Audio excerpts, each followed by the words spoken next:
Josh Rubin with the Rubin team. Let's take a look.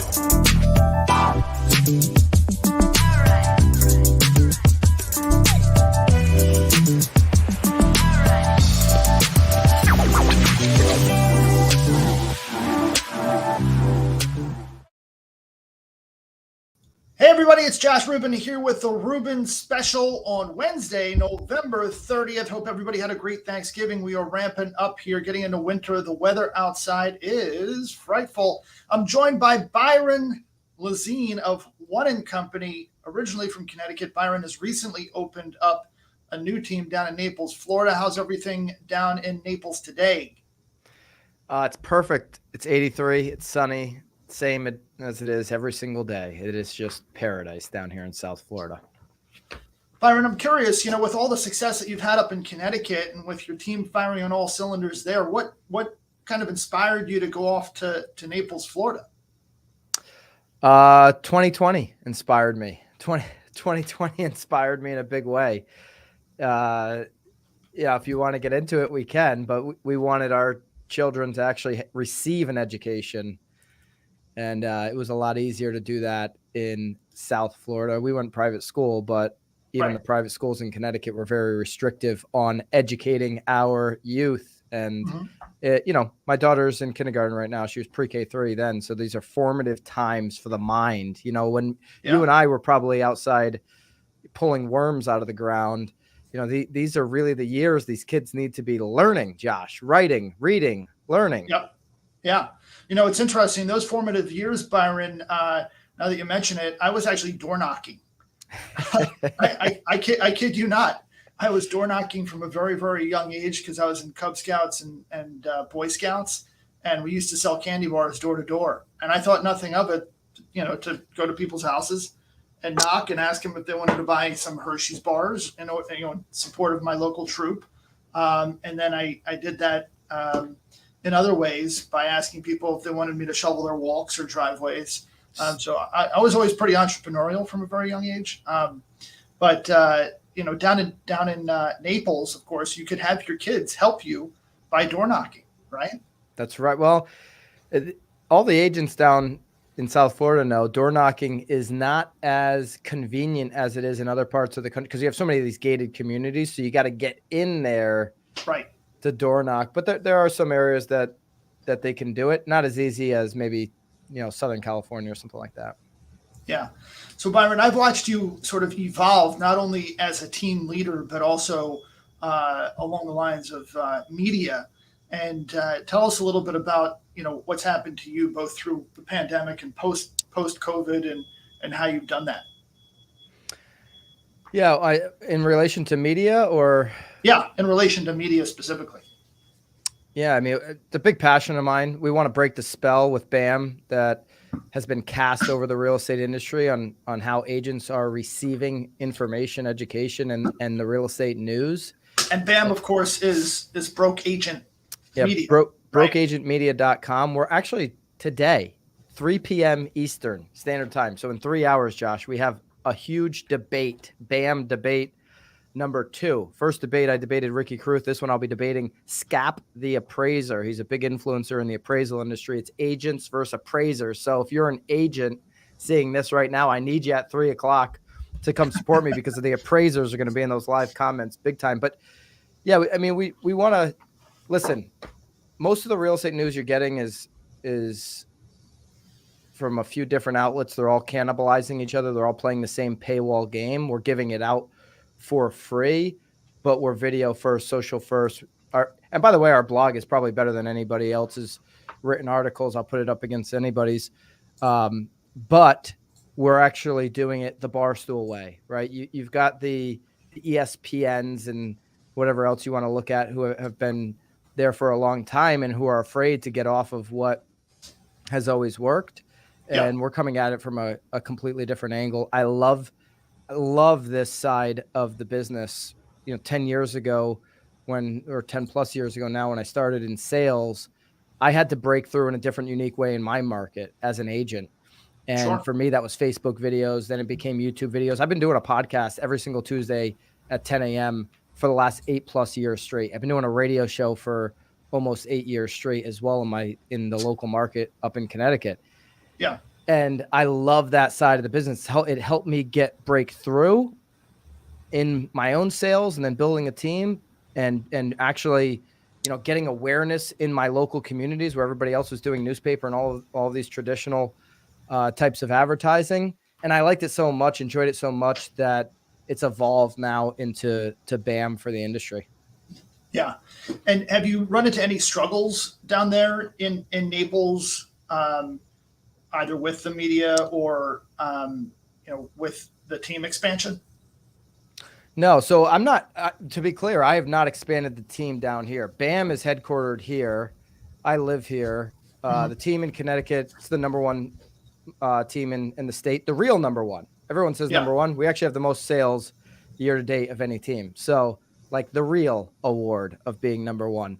And down here, I'm working with some agents that are here, more of a consulting type of relationship. Cool. That sounds good. And how did you become the number one team in Connecticut?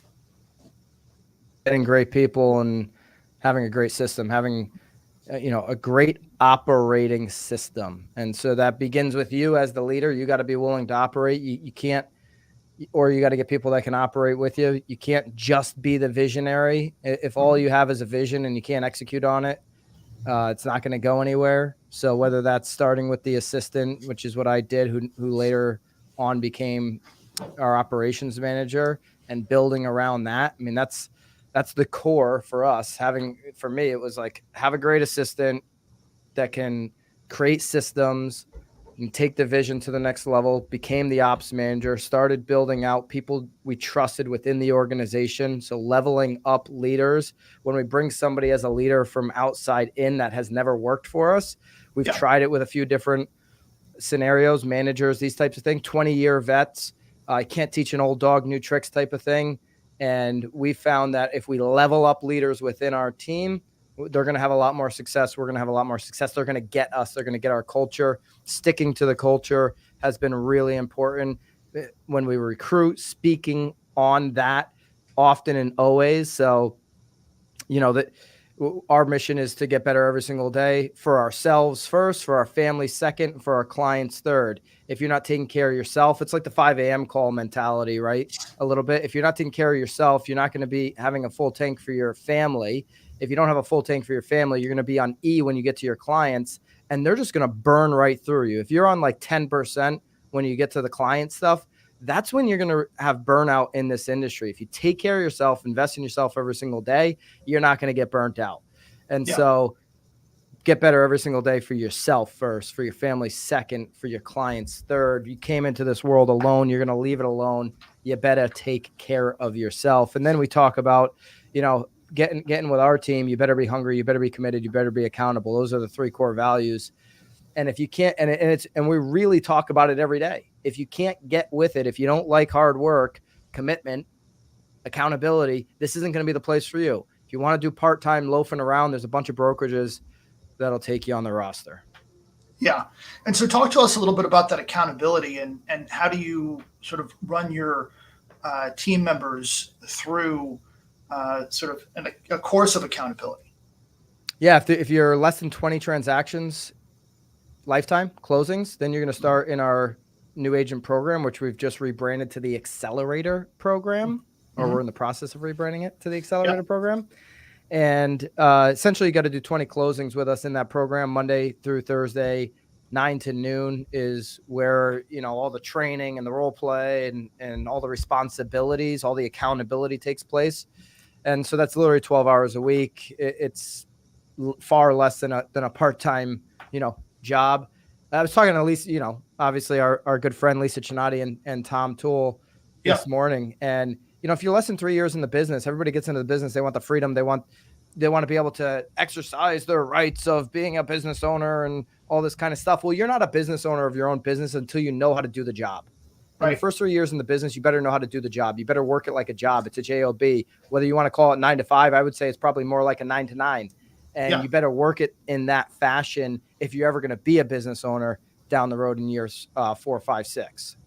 Yeah. No, it's interesting because a lot of people get into it thinking that they're going to have flexibility in their schedule and they'll be able to take off a week here and a week there and, provide no notice. And, they're here today and then they're gone tomorrow and then they're back again and they're wondering why they're struggling and not doing any deals. It's because there's no consistency in what they're doing. There's no consistency of the follow up. There's no consistency of their presence. They don't respond in a timely manner. So they treat it like something they don't care about. And what happens when you don't maintain a car?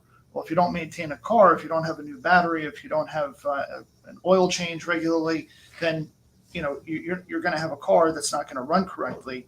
And so this is not necessarily a business when you run it that way. And you've got to be there and be available. I think about you, Josh, and you're a prime example of being available. You leave, northern New Jersey and you go into the island every single day and you're there.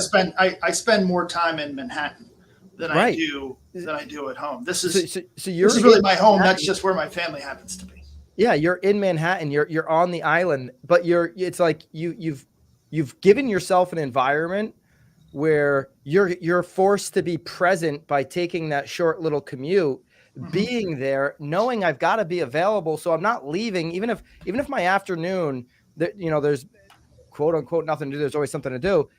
You're there available, ready for the opportunity, making the follow-ups to create the opportunity. And that puts you in position to have the success that you've had. Yeah. It's much more of a commitment when you're in my position because you know that you're dedicated and you're committed to actually accomplishing, what your clients are relying on you for. And, after 27 years, it's a formula that works for me. It's a formula that works for our clients. Recent rankings came out and they said that, my team was the number one team for the last 5 years. I mean, who knows about all these rankings? And frankly, Byron, I don't really subscribe to them. I mean, the proof is in the pudding, and they say that in our business, you're only as good as your last deal. And so I don't really care about the past. I care about the present and the future, and just continuing to, as you said earlier, get better and do better. And so, I'm curious, because you have this team in place in Connecticut, you're down in Naples, and it's a model that a lot of people, once they achieve some taste of success, really aspire to. I thrive on being here in the city and meeting people, but it's very difficult to imagine a business continuing to do what it does, especially a business like ours, where a lot of people are reliant on your perspective. They're reliant on you being in a property, and your perspective on things. I've known other people to do it, by the way. Keith Burkhart is an agent that, his entire model is based on him working out of his living room from Florida. He has 2 or 3 people here in the city that meet people and, meet vendors and do the things.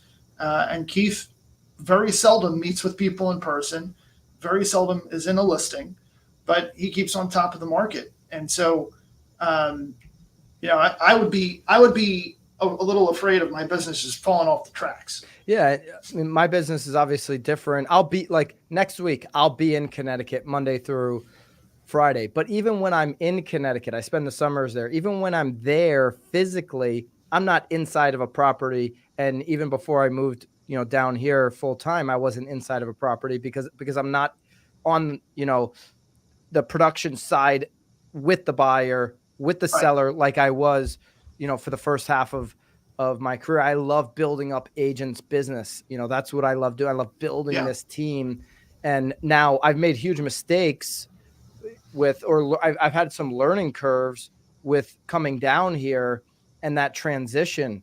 To your point, I've got to be available for the client, for the clients, which is in my case, our agents. Like I got to be available for the team. I got to be available for the company. I got to be able to have, sharing my insight. I got to be able to have conversations that need to happen in a timely manner. I got to supply my training and my masterminds and my insights and pour that passion into the team. And if I don't do that, if I get lackadaisical with that, and when we launched BAM, there was a period this this year, at the beginning of the year, where I was launching BAM and I was so focused on it, and it pulled me away from the team, and it hurt culture. We were still producing at a high rate, but culture will long-term impact you greater than some short-term benefits of production. And so I had to jump back in and do the things that I know are necessary to grow a great company. And that are the things that got us here, the building blocks. Yeah. That's interesting because you've learned in a relatively short time that it's a culture first business. It is. And Byron, with a lot of your success in social media over the last couple of years, you've had some interesting reels. One of them actually caught my eye because you've always been sort of very creative, very entrepreneurial, and sort of inspirational at the same time from a very early age, even before you got into real estate. And one of the reels that you did recently talked about a little bit of a financial hiccup. And so can you talk to us a little bit about some of the financial challenges that you had sort of earlier on? Yeah. I mean, for whatever reason, real estate, I've been attracted to it from an early age. And when I was 19, I bought 3 houses. 19 years old to 21 years old, I bought 3 homes during the mortgage crisis. So this is like 04, 05, 06, like that run up. And, I was over leveraged. I was making every mistake in the book, didn't know how to manage these properties. What put you in a position with no experience at 19 years old? You didn't yet have a real estate license, I'm assuming, right? Yeah, no license. By the way, I knew every single agent and broker in the market because before I even bought the first one, I looked at, it was hard to get deals back then, but I looked at probably 50 to 75 deals. I was meeting all kinds of agents. I had everybody's card. I had everybody dialed in, saved as a contact. I knew the market really well from an agent perspective, just meeting them. What put me in that position was I was just working a typical, 9 to 5 job. It was like, I guess 7 to 3, building submarines for General Dynamics. The one client would be the Navy when you're building submarines, right? And I was going on these road jobs and I was saving a bunch of money. My wife today, we were dating, we were living at her mother's house. I had no rental expense. I was very lucky in that sense. You were working for General Dynamics? I was working for General Dynamics when I was 18 to about 22. Yep. Okay. Huh. And so General Dynamics, they do a lot of things, but they, one of their, all defense, right? And so they build submarines for the government. And right. In Groton, Connecticut, yep. There's a location called Electric Boat. And so I was working there and building submarines, doing these road jobs where I'd make a bunch of money, and I was just saving it all. And so I was putting it into these properties that I was buying, and, I'd fix them up. Big mistake I made was when you buy rental properties, you fix them up rental grade. You don't have to make them the Taj Mahal. Okay. They got to be right. safe. They got to be clean. Right. But spending something that you like as a feature, it doesn't increase the rent, doesn't make it safer or cleaner for the tenant, and it's just a waste of money. So I made a lot of mistakes in that way. The biggest mistake I made was not understanding the locations in which I was buying and not understanding the market dynamics and how things can change very quickly, like we're seeing right now. And if you don't have a cushion, if you're not prepared for change, it's going to hurt you in a big way. Long story short, by my mid-20s, I had to file bankruptcy and foreclose on all 3 of those homes. Wow. So you had just bought the 3 between the time that you were 19 and 22. You just had those 3. It's not like you kind of created this mini empire of, say, 10 or more doors, nope. right? Nope. It was just those 3. Now, these were single family rentals. These were 2 of them were 2 units each, and then the third one was right before everything collapsed. Mm-hmm. Like literally in the middle of me renovating it was going to be a flip. Wow. And so obviously that story there. Yeah. I held it onto it for a while as a rental, and then eventually things came crashing down. I had 4 tenants. I was living in one of them. There was a total of 5 units on the 3 properties. Eventually, all the tenants started at the same time missing payments, getting laid off. I went from being able to, write my own ticket on overtime to having no overtime to then getting furloughed, uh, you know, with that job that I had. And just a lot of bad mistakes, racking up debt and just being an idiot, not getting around, I'm privileged to be in a mastermind with you, right? You guys let me in as a bottom man on the totem pole years ago. And I got, getting around the right people has helped me out tremendously. Having coaches, having mentors, actually being willing to read a book or listen to a book. In my case, something I didn't do when I was in high school. These things have helped me tremendously in my second go at real estate, which in 2012, that's when I started back as a sales professional at the bottom of the Connecticut market. Sure. Wow. And so, you went through this pretty low period, I would imagine, right? Where you wind up with, foreclosures, bankruptcies, and how did you climb out of that hole? I mean, you don't climb out of the bankruptcy. You're rock bottom. Once I got into sales in 2012, that's when I started like changing my entire life. I lived in regret for like 2 years. I filed bankruptcy December 31st of 2008. So 2009, 2010, 2011, 3 years, I lived in regret and depression even. And I don't know. I don't know if it'd be clinical depression or whatever you'd call it, but I was a sad character because I had made these massive mistakes and I just kept looking backwards. 2011, when I decided I'm going to go into real estate, and I made that mental shift and I started to get onto YouTube and absorb some just self-help, like entrepreneurial content, building block stuff like Jim Rohn type of stuff.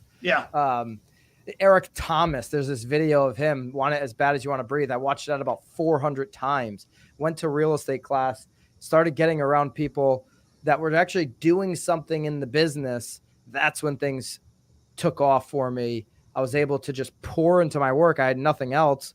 My wife and I got married in 2012. She paid for the entire wedding out of her pocket, not my parents, not her parents, her savings. I had nothing.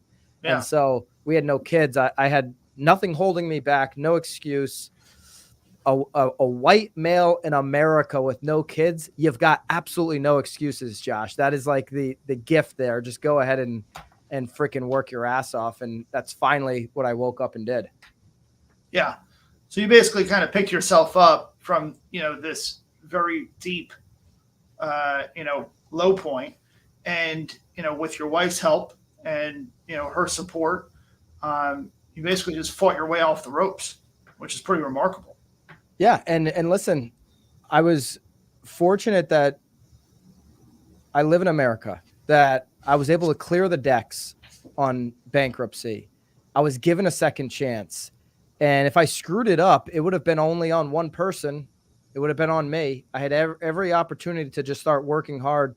And you got to work hard to do it. Absolutely. The first 3 years, it was 12, 15-hour days every single day because I had no other choice. The hole was gigantic that I had to dig out of, but had a lot of, opportunity there as well, just based off of circumstance. Yeah.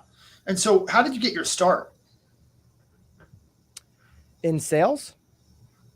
Yeah, like in that 2011, 2012, you made a transition, right? Yeah. So, I reached out to a couple different people who I knew were doing really big things in Connecticut in the market that I was going to work in. Ended up partnering with one of those individuals. And I got my start with, you're going to like this, with some direct mail letters to expired listings and then calls. So my game was at night. I didn't have an assistant or anything back then. I was licking the envelopes and I would do an invitation card. So I was handwriting the address so it would look like a wedding invitation so that increased the chance of opening it. I was putting the actual stamp on I would use invitation size envelopes. So at night I'd spend 3-4 hours doing that. In the morning, I'd spend 3-4 hours calling the expireds. And that was literally my routine. And in the middle of the day, I'd be going on appointments because I was able to generate a lot of listing appointments because in 2012 in Connecticut, there was a lot of inventory. There was a lot of expired. So you could go on listing appointments all day if you just had a system on how to create these appointments and opportunities for yourself. And then it was about getting better on how to convert how to get the listing at a price that we're going to sell, and all of that. And over time got, pretty good at that as well. Yeah. And so you would mail these expireds and then you would call them. But would you wait to call them, or they'd go expired and then you call them the next morning? I call them immediately. A note. Call them immediately. I learned that the hard way. In the beginning, the very beginning, it's like, oh, let me just send the letter because I don't want to disrupt my letter, because once you see the letter work a couple times, you think it's magic, and it's really not. It's a numbers game. You know, I could get about 3% callback on those handwritten letters. And obviously, like a postcard, the numbers better than me. It's probably less than 1% on a postcard.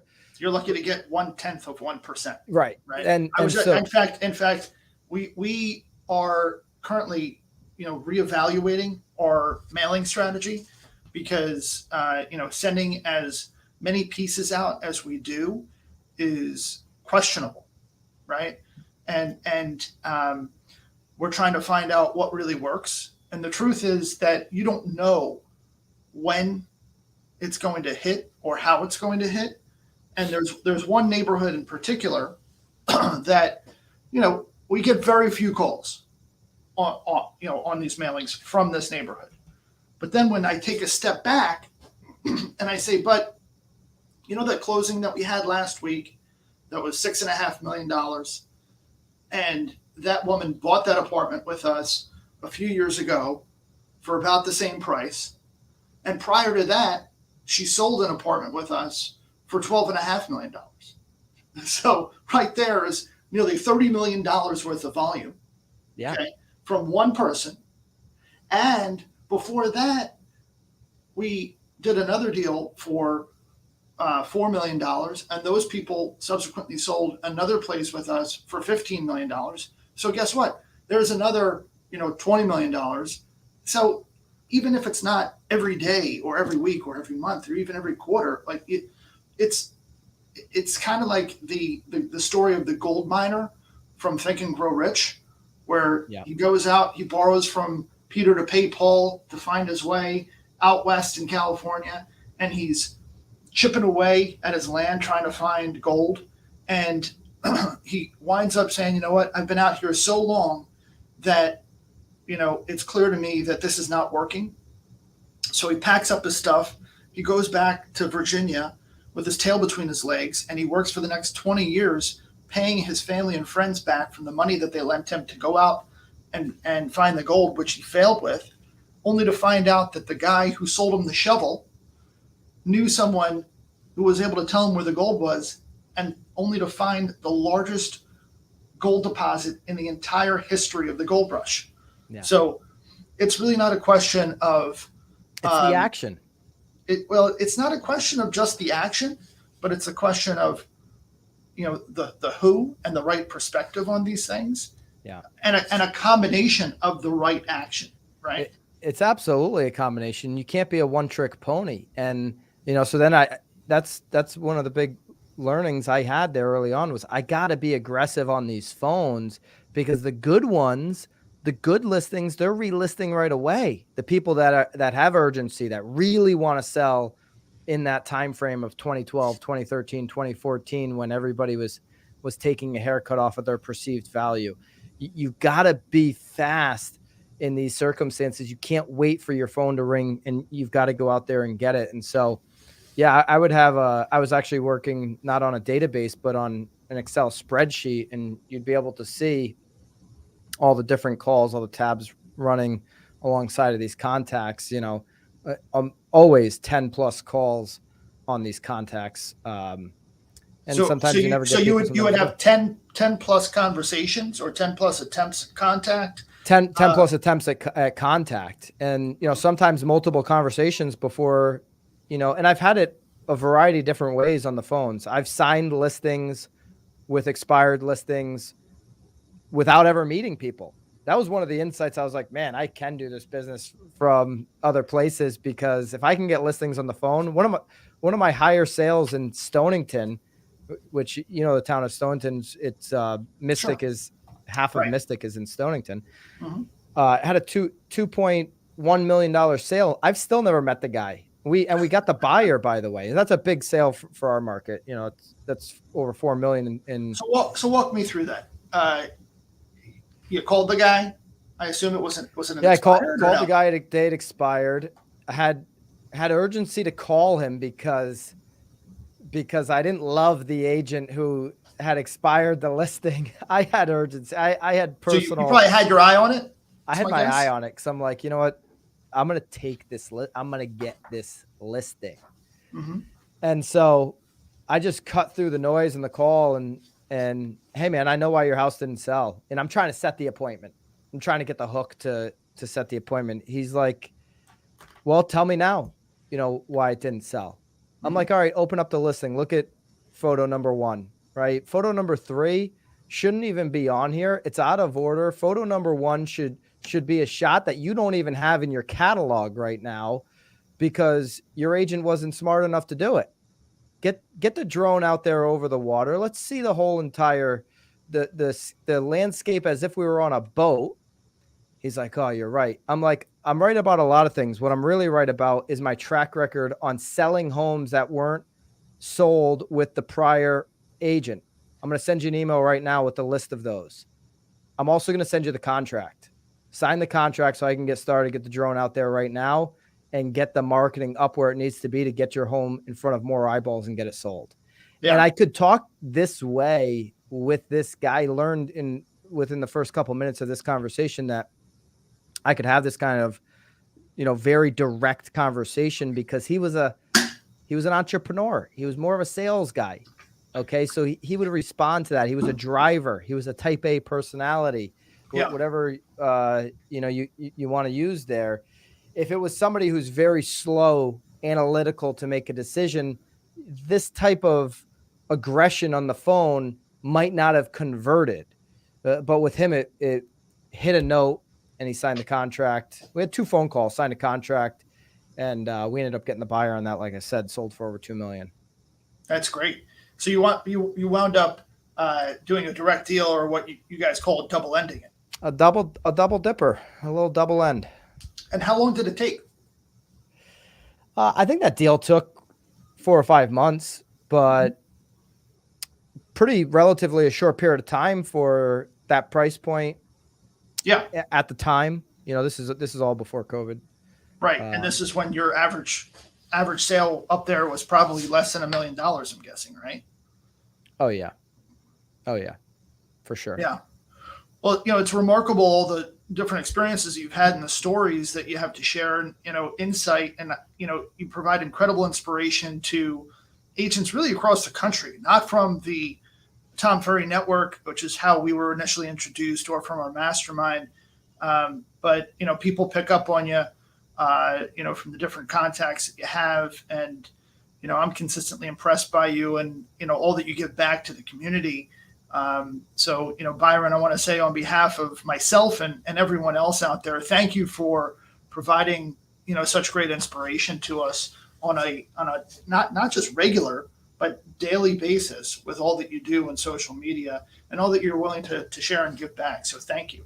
No, thank you. I appreciate our friendship. You've been a great mentor to me. You've helped my business tremendously over the years, and the insights you've been able to share with me.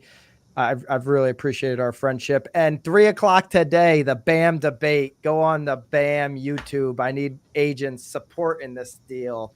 We're going to link that in the comments just as soon as we get an opportunity. So keep your eye on that. And so everyone go on 3:00 today.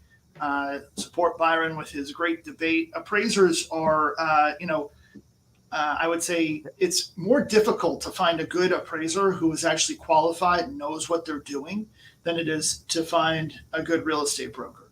Appraisers can make or break transactions by simply assigning a value to something, and it's often very arbitrary and highly subjective. So I've had my share of challenges with appraisers, but the trick there, by the way, is to go to the appraisal appointment as the buyer's agent and bring comparable data that supports the price. So you can leave no stone unturned, having done the appraiser's job for them. and 9 times out of 10, you'll wind up successful. Yeah. Unfortunately, there's a lot of bias in the appraisal world. We're going to get into that on this debate, but I need agents supporting us. So come check that out at 3. Appreciate you, Josh. I'll be there, Byron. Thanks so much. Again, thanks for coming out today, and stay warm down in sunny Naples. Take care, guys, and we'll see you soon on the Rubin Special. Hi, it's Josh Rubin with the Rubin team. Let's take a look.